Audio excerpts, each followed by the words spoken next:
My name is Brittany Farrell. Better gear is needed if we want student athletes. Okay, with all my viewers listening right now, how many of you guys know someone or multiple people that played or plays high school or middle school sports? Now, out of that many people, how many of those athletes got injured while playing those sports? Me personally, I got a mild concussion that was very, very close to becoming severe while playing basketball this year. It was completely unintentional. It was during our pick in the second half. She was running at me, I was running at her. Her elbow hit me directly in the temple, and I came down with a mild concussion. These injuries could have been prevented if these young athletes had better protection. Too many injuries that occur as an adolescent are caused by sports. In the US, about 30 million children and teens participate in some form of recreational sport, and more than 3.5 million injuries a year occur from those sports. 62% of kids that participate in sports get injured in game or practice. Now this can be anything from a simple injury like a sprain on the wrist or a severe brain injury. Nearly 3 million ER visits by adolescents are caused by sports-related injuries. Almost all sports-related injuries in middle and high school can be prevented. We don't need to be getting our young students hurt for no reason. Having no gear takes away from their education. Student athletes tend to focus less in school because of their injury. About 200,000 middle school or high school athletes return to school directly after a related injury. Sorry. These two right here, I can relate to personally. When the day after I got my concussion, I didn't believe it was a concussion. All my friends told me to go to the nurse. I was like, hey, it's not a concussion. It was just a bruise. So I went directly back to school. Band, I was feeling very, very lightheaded. My second period, I was feeling like wobbly. And then me going up the stairs to go to my third period, I almost passed out on the stairs because I wasn't actually giving my brain proper time to heal. I was cutting my brain short. Also, with the first one, students tend to focus less in school because of their injury. That's an obvious one.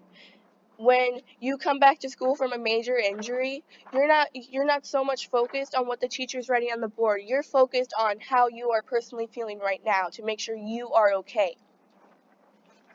An injured athlete needs time to heal, or else they are at bigger risk for problems. Requiring better gear and attire would help prevent majority of these injuries.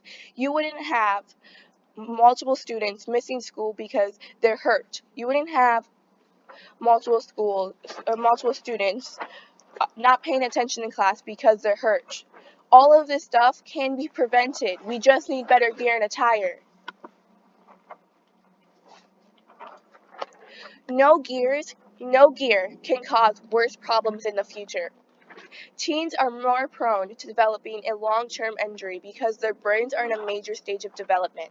What this means is you are at higher risk for developing worse problems because getting injured now, your brain and your whole body is just starting to become an adult.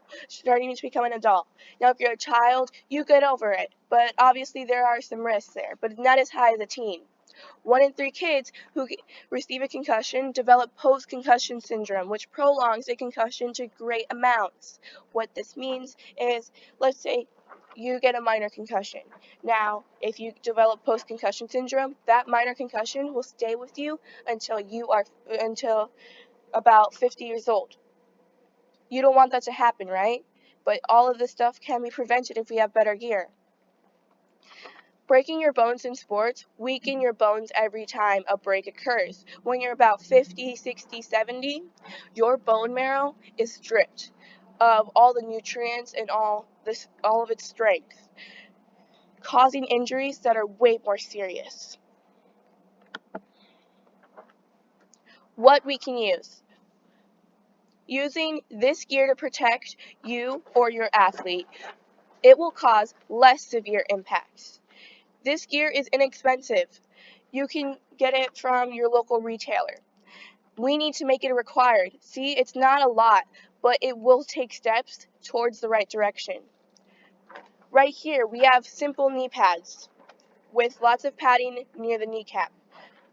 A lot of students, especially in basketball, fall on their knees, and we don't need a shattered kneecap on our hands. This right here, it's an elbow pad.